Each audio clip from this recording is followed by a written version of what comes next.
Hola, ¿qué tal? Te doy la bienvenida al cuarto episodio de Rompiendo el Aula. Hoy es Navidad. Bueno, hoy no, pero para cuando salga este episodio es Navidad. Feliz Navidad. Espero que Santa te haya traído los regalos que hayas querido. Espero que el año te haya traído lo que esperabas. Pero hoy, como especial de Navidad, quiero hablar de algo que es el coco de todos los estudiantes. Es nuestro mayor temor, lo que más nos estresa, lo que más nos desagrada, lo que más detestamos de la escuela. Vamos a hablar de los exámenes en la escuela, los exámenes de admisión, los exámenes de conducir, los exámenes de un curso, los exámenes de cualquier lado. Pero vamos a centrarnos un poquito en cómo funcionan los exámenes específicamente en la escuela. Y de eso se puede llevar a otros lados. Entonces, si tu coco, si tu mayor odio, temor, desprecio y lo que más te molesta de la escuela son los exámenes, quédate porque vamos a ver la cuarta forma de romper el aula.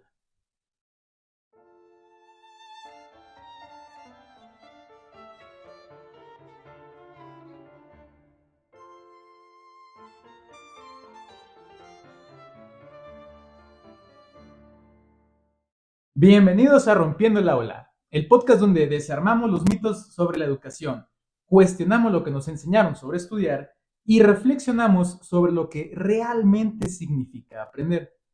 Soy Miguel Estrada y el día de hoy vamos a reflexionar, criticar y tal vez descubrir cómo funcionan o cómo no funcionan los exámenes en la escuela y los exámenes en general. Específicamente en la era moderna, porque los exámenes no son cosa nueva y en realidad la escuela no pudo haber existido jamás sin los exámenes. Y vamos a ver por qué. ¿Cuántas veces te la pasaste estudiando toda la noche, desvelado, con tazas de café, o comiendo unos, esas bebidas refrescantes que no nos patrocinan, pero que tienen nombre de monstruo en inglés, y te la pasaste así toda la noche, todo el rato, o antes de la clase, del examen, y cuando llegó el examen, te pusiste en blanco? Piensa cuántas veces te ha pasado. Estoy seguro que te ha pasado muchísimas veces y estoy casi seguro que en tu último ciclo te pasó. Pero vamos a hablar ahora un poquito de por qué ocurre esto, por qué existen los exámenes. En su momento, con la expansión de la educación pública y masiva, el examen escrito, el examen hablado, el examen práctico, cualquier modalidad de examen, se convirtió en la forma más fácil y más funcional de evaluar a las personas. Evaluar si sabían o no sabían, en teoría. Y era la forma más adecuada porque era barata, ya que lo mismo se aplicaba a todos. Por lo tanto, también era estandarizado, no cambiaba. No era que a uno se le preguntara una cosa y a otro se le preguntara otra, sino que a todos se les pregunta exactamente lo mismo por igual. Y además era fácil de aplicar, porque simplemente imprimes o copias o escribes en el pizarrón. Originalmente los exámenes eran escribir las preguntas en el pizarrón, el alumno las apuntaba en su hoja y las respondía. Entonces, pues era fácil, el profesor simplemente apuntaba 10 preguntas, el alumno las copiaba a su hoja, a su cuaderno o a lo que sea que llevara en ese entonces y las respondía, ¿no? Se volvió el ritual central a partir del cual la escuela tomó sentido, porque todo lo que se enseñaba culminaba con esa prueba llamada examen para ver si todo lo que se enseñó realmente se quedó en el cerebro de las personas. Este fenómeno, como ya lo mencionamos, viene desde la antigüedad. Durante siglos la educación fue privilegio de élites y de religiosos. Por ejemplo, en Egipto, saber leer y saber escribir los famosísimos jeroglíficos solamente era del gobierno, o los que estaban en el gobierno, y de los sacerdotes. No se le enseñaba a la gente, no se le enseñaba a la población. En Europa era lo mismo con el latín, se quedaba solamente con la religión católica y con los altos gobernantes, ¿no? En Estados Unidos, en épocas un poquito más modernas, a la gente de bajos recursos se mandaba a las fábricas, lo que le llamaron el proletariado, se mandaba a las minas de carbón, y los que sí tenían dinero, los que venían de familias adineradas, tenían libros, podían contratar profesores y los hijos estudiaban en casa cómodamente. Pero era solamente, en su momento, de la élite y de la religión. Llegó un momento en el que mucha gente quiso estudiar y el sistema educativo tuvo que hacerse masivo. Entonces, si de por sí siempre existían los exámenes para corroborar que se supieran hacer las cosas, y un examen muy sencillo, antes los ricos, y todavía algunos, malamente, pero antes los ricos llevaban a sus hijos a cazar al bosque, básicamente porque había bosque en todos lados. Les enseñaban cómo cazar y les decían, tú caza ese animal. Ese era un examen práctico de habilidades, de razonamiento para ver si desde aquí, desde acá, cómo le tiro y que sabe qué. Ese era un examen. Entonces los exámenes han existido desde siempre, pero fueron necesarios cuando toda la población, y todo desde un comillas, sino que muchísimos elementos de la población empezaron a estudiar. Pero a partir del siglo XIX, la matrícula universitaria empezó a crecer de forma aceleradísima en prácticamente todo el mundo, porque todavía hay zonas muy marginadas, por ejemplo, algunas de África, algunas de Oceanía y algunas de Asia también. Pero en general podemos decir que empezó a crecer en Centroamérica, Norteamérica, Sudamérica, Europa, cierta parte de Asia Oriental, Japón, Australia, Nueva Zelanda, empezó a incrementar la matrícula universitaria y matrícula académica en general. Por ejemplo, en Estados Unidos, específicamente entre 1860 y 1900, el número de estudiantes universitarios se cuadruplicó. O sea, en 40 años pasaron de ser, por dar números simples, pasaron de ser 10 a ser 40. Tal vez no suene tanto, pero considera la población de Estados Unidos, considera la población que estudiaba y multiplícala por 4. O sea, es un golpe así rapidísimo en solo 40 años. Es muy poco tiempo considerando que la gente no estudió durante siglos. Entonces, que en 40 años se cuadruplicara es un crecimiento terriblemente gigante, alcanzando más de 230, ya no sé leer números, alcanzando más de 237,000 inscritos en la universidad. Imagínate, no pasaron más o menos de unos 59,000, 58,000 más o menos, y de repente en 4 décadas se cuadruplicó. Es un crecimiento durísimo. Hoy, según la UNESCO, hoy a fecha de 25 de diciembre de 2025, hay 264 millones de estudiantes en educación superior nada más en el mundo. Más del doble que hace solo 25 años. Es un crecimiento también durísimo considerando que hablamos de millones de personas. Solamente en universidad. No hablemos de educación media o educación básica. Los exámenes entonces surgieron como un mecanismo de control frente a ese crecimiento masivo. ¿Cómo podemos asegurar si tenía 10 personas y le daba clase a 10 personas? Pues yo podía platicar, si no quería hacer exámenes, podía hacerlos de forma floja, pero podía platicar con 10 personas y ver más o menos cómo les iba. Pero de repente mi salón de clase ya no es de 10, ahora mi salón de clase es de 40. En el mismo tiempo, con los mismos contenidos, no tengo el tiempo ni la vida para hablar personalmente con todos y ver si están aprendiendo. Les hago un examen a todos y ya. Rápidos uniformes permitían clasificar a miles de estudiantes al mismo tiempo. Los exámenes en general, de admisión, de parcial, finales, de graduación, los exámenes funcionan como filtros, funcionan como pasos a superar o niveles a superar. Oye, si no pasaste este examen, te repruebo y lo repites para que puedas pasar al siguiente nivel. Y pues también obviamente funcionan como filtros de ingreso a la universidad y de promoción o avance o crecimiento dentro del sistema. Sin embargo, en su origen, en realidad no fueron diseñados para medir o para validar o para comprobar que realmente aprendieras. Fueron una estrategia y una herramienta de control para el sistema, no para ti. No para que tú compruebes si sabes, sino para que el sistema pueda decir justamente, o entre comillas, justamente, quién sí merece avanzar y quién no. Quién sí merece entrar y quién no. Quién sí merece graduarse y quién no. Un examen tradicional, hablando ya específicamente de cómo funcionan los exámenes hoy en día, un examen tradicional mide algunas cosas muy concretas. Memoria a corto plazo, capacidad de repetir cosas exactamente como se aprendieron o como se debieron haber aprendido. Y definiciones. Es básicamente lo que miden. Definiciones. Dime exactamente qué es la respuesta. Dime exactamente qué te enseñaron en su momento en la escuela. Y, por ejemplo, una fecha en la historia, una fórmula en química, una regla de puntuación de tu país, etcétera, etcétera. De puntuación de la lengua, ¿no?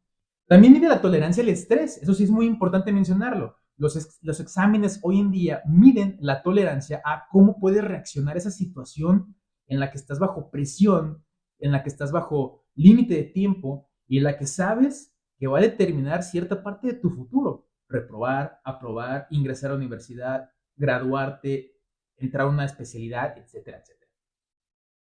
En esos momentos el cerebro libera cortisol cuando estamos bajo estrés. Eso es lo que sucede, se libera una hormona, un químico, digamos así, para no entrar en tecnicismos, un químico llamado cortisol, y quien logra mantener la calma en el examen generalmente es el que tiene ventaja, no el que sabe más, no el más inteligente, sino el que logra estar más tranquilo. Esa persona es la que tiene realmente ventaja en el examen. También mide familiaridad con ciertos formatos. Familiaridad a cómo responder a opción múltiple, familiaridad sobre si al profesor le gustan las definiciones técnicas o si le gustan ciertas ideas creativas. Te vas familiarizando con cómo te van a evaluar y con eso creas una estrategia para cómo contestar. Pero no es porque sepas o hayas aprendido, sino porque sabes qué te conviene. Pero eso no es aprender tampoco. Eso es una herramienta para sobrevivir al examen. Y como mencionamos también, estamos bajo presión del tiempo, entonces mide el examen velocidad, porque muchos exámenes son cronometrados por el tiempo que dura la clase o por el tiempo que dura la aplicación si es un examen de egreso o de ingreso a la universidad o a algún sistema de educación. En otras palabras, o en pocas palabras, mide habilidades de supervivencia académica. Eso es lo que mide. Tu conocimiento realmente nunca le importó al examen. Lo que le importó al examen, al sistema y al profesor es de forma pareja, como el examen lo sugiere, calificar quién sí merece avanzar, quién sí merece graduarse y quién no. Pero realmente puede ser que olvides todo después del examen. Puede ser que realmente nunca entendiste nada, pero sabes qué contestar. Aunque esas habilidades tienen su respectivo valor, es importante mencionarlo. No es entonces que esas habilidades no sirvan o no sean valiosas, pero esas habilidades no son aprender, aun cuando tengan su valor. El problema es que las escuelas las hacen pasar esas habilidades como prueba y validación de que sí estás aprendiendo. Y eso es una mentira. Sin más ni menos. Es una mentira. El problema, por esta mentira, es todo lo que el examen deja fuera. Un examen no mide comprensión, no mide creatividad, porque solamente hay que contestar lo que dice ahí, ni pensamiento crítico. Generalmente son poquísimos los exámenes y son muy pocos los reactivos que sí miden el pensamiento crítico. Pero te ponen preguntas de matemáticas donde no te dicen suma esto y resta esto, no, sino de que tal persona fue 10 metros al norte y luego fue otros 10 metros al este en 90 grados. ¿Qué distancia hubiera recorrido linealmente? Ah, bueno, 10 raíz de 2, ¿no? Entonces, bueno, eso no es exactamente una fórmula, es tal vez razonar cómo medir. Bueno, puede ser teorema de Pitágoras, puedes usar la fórmula, puedes contar, pues ahí tu razonamiento ya depende de cómo lo quieras o cómo lo puedas contestar, ¿no? Pero es un examen, una pregunta y tal vez las demás no midan lo mismo. Entonces, los exámenes en términos generales, no totales, no decimos que el 100%, pero la mayoría de los exámenes, y sobre todo los exámenes que se hacen en la escuela, no miden lo que dicen que miden. Entonces no mide creatividad ni pensamiento crítico, por el contrario, lo que buscan los exámenes, la mayoría de los exámenes, es que respondas exactamente lo mismo que respondería el de al lado y el de al lado y el de al lado, porque es lo que el profesor quiere que respondas. Por lo tanto, podemos decir que la mayoría de los exámenes penaliza las respuestas que no encajan con el estándar, aunque sean correctas. Si no encajan con lo que deben decir, pueden ser consideradas como equivocadas. Oye, es que yo dije grande y la respuesta era de gran tamaño. Son lo mismo. Sí, pero no contestaste lo que el examen decía que contestaras, de gran tamaño. Yo dije grande. Oye, es lo mismo. Hay profesores que por cambiar la terminología, aunque sean lo mismo, te reprueban. Y hay exámenes de admisión y exámenes de egreso que por cambiar la terminología, aunque sean sinónimos, te reprueban. Y por último, casi ningún examen mide habilidades prácticas. Casi ningún examen te da ejercicios prácticos. Generalmente los de matemáticas o ciencias exactas sí, pero si hablamos de leyes, si hablamos de ética, si hablamos de conocimiento de la lengua, si hablamos de áreas un poquito más distintas, generalmente los exámenes no son prácticos, son teóricos. Cuando el examen es práctico, no es un examen, es un proyecto. Por ejemplo, una ingeniería, no te van a hacer un examen sobre construirme un robot ahorita, ¿no? Te van a decir, en tu tiempo libre, para tal fecha, me debes entregar un robot que pueda hacer esto o aquello. Alguien que esté en arquitectura, por ejemplo, en tu tiempo libre, para tal fecha, me debes entregar una maqueta de un puente que resista la mayor cantidad de peso, ¿no? Pero no es un examen ya, es un proyecto. Sí es práctico, pero porque no es un examen. Y aquí entra lo que sabemos desde la psicología y desde la fisiología. La ansiedad por la evaluación del sistema activa en nuestro sistema un protocolo, si lo queremos llamar así, de lucha o huida. En pocas palabras, entramos en modo supervivencia. Y cuando entramos en modo de supervivencia, el cerebro, si hablamos de forma figurada, desvía recursos que normalmente utilizaremos para razonar.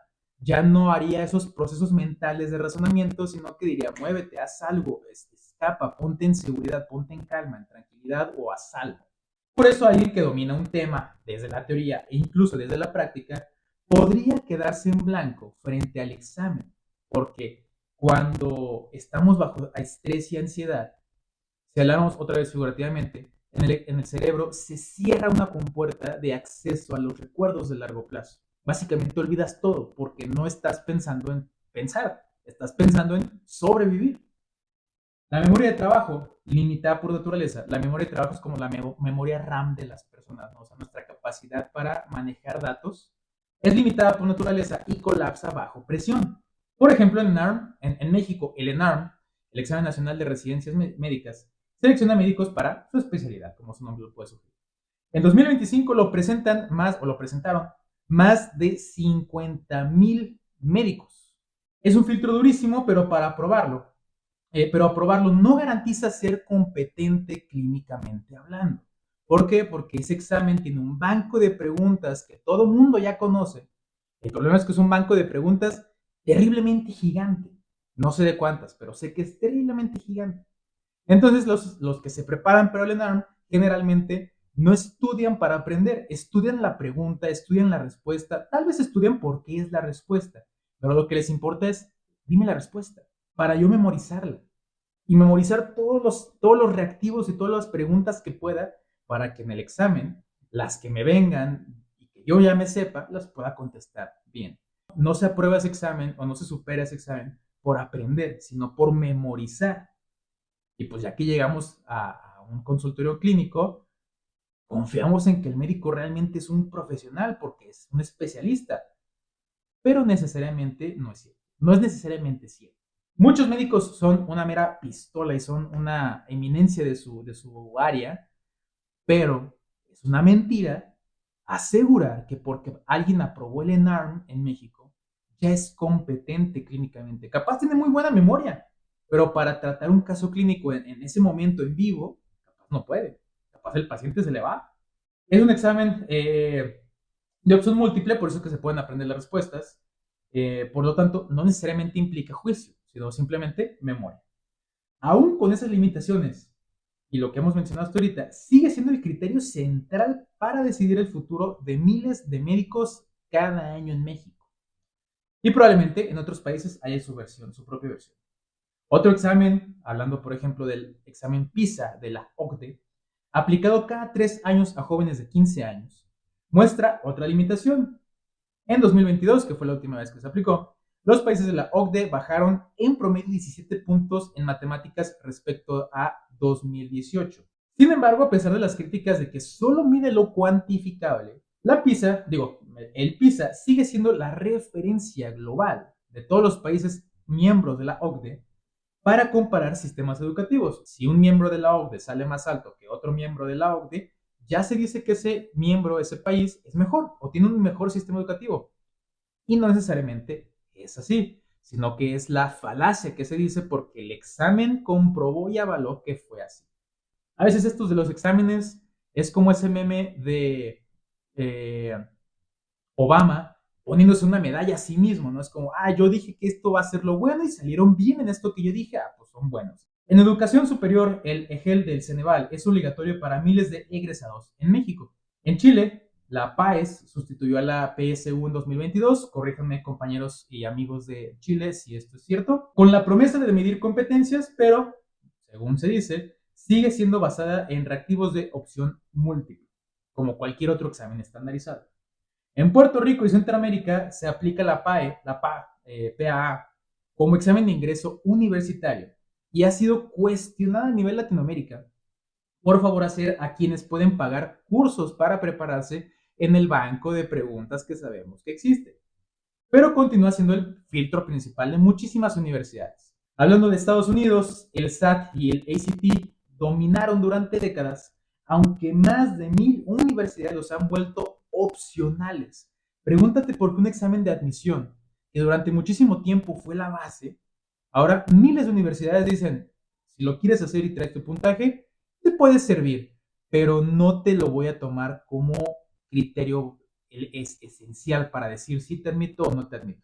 Muchas instituciones de prestigio todavía los consideran un criterio confiable, pero no necesariamente el determinante. Vamos a pasar al caso ahora más extremo, que es en Corea del Sur, el Suneung o CESAT. Es un examen nacional que decide la entrada a las universidades, igual que la PAES, lo que fue la PSU, la PAA, el EGEL, etc. Se aplica solo un día al año y es este examen famoso porque incluso los vuelos y los horarios laborales se suspenden ese día con tal de que el país esté lo más en silencio posible para generar las menos distracciones posibles a todas las universidades, porque va a haber gente aplicando ese examen y va a decidir su futuro de todas esas personas. El nivel de presión es tan alto que el examen se considera casi, como ya mencioné, un evento de Estado. Es casi un día feriado, pero no feriado por la buena razón, sino feriado porque hay miles o cientos de miles de estudiantes que están decidiendo su futuro en ese momento. Aún con la enorme carga psicológica y social que esto genera, sigue siendo la herramienta más respetada para abrir las puertas de la educación superior en Corea del Sur, con todos estos problemas que acarrea. Pero la ventaja es que al día de hoy, varias universidades ya están adoptando modelos que disminuyen el peso y la importancia de los exámenes. La New York University, NYU,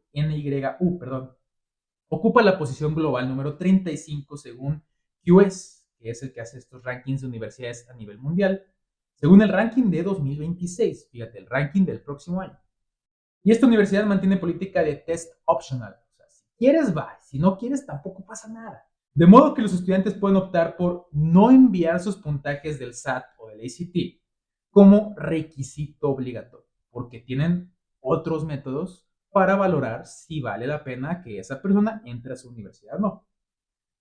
University of Chicago, puesto global número 13, ha sido históricamente crítica del enfoque estandarizado y aplica un enfoque holístico de admisión, permitiendo que el puntaje de examen no sea el decisivo en muchas ocasiones. University of Helsinki en Finlandia, posición global 116. ¿Se sale del top 100? Sí, pero Finlandia está reconocida a nivel mundial como uno de los mejores países en temas de educación. Esta universidad de Helsinki está reformando su sistema de exámenes de admisión. Reducirá múltiples pruebas específicas a solo 9 exámenes nacionales comunes para todos los campos. Y su facultad de Derecho adelantó que parte del ingreso se evaluará a partir de competencias generales, más que conocimiento legal concreto. Por dar un ejemplo, van a medir más la capacidad de comunicarle a un cliente que tal vez se va a ir al bote, o comunicarle a un jurado por qué debe porque es inocente su cliente, más, o le van a dar más peso a ese tipo de habilidades que el que pueda recitar el artículo 4 de la ley constitucional del país, bla, bla, bla, bla, ¿no? Otro ejemplo, University of Toronto, en Canadá, lugar 29 global. Aplica un enfoque también holístico en sus admisiones. Considera calificaciones del bachillerato, ensayos, actividades extracurriculares y cartas de recomendación como elementos más importantes para la admisión. O sea, sí valora puntajes, pero el de la prepa, el del nivel anterior, no se menciona o no hay información muy clara sobre que el puntaje de un examen sea el determinante. Los exámenes estandarizados como el SAT o el ACT son relevantes solo para algunos estudiantes internacionales, no siendo el criterio central. Tampoco es como que a todos los estudiantes internacionales deben presentar el SAT o el ACT. No, es como de que en algunos casos específicos lo podremos solicitar para darse una idea. Si realmente fuera el criterio central, no fuera en algunos casos para darse una idea. Todos lo harían y con el resultado veríamos si entra o no entra. Y McGill University, también en Canadá, puesto global 27, también prioriza el promedio de estudios previos, ensayos, logros extracurriculares y utiliza exámenes estandarizados solo en casos específicos, no como piedra angular de los ingresos. Así, estas instituciones ilustran que el modelo de solo examen no es inevitable. Se puede privilegiar una evaluación más integral, centrada en competencias, trayectorias, habilidades y características propias del aspirante.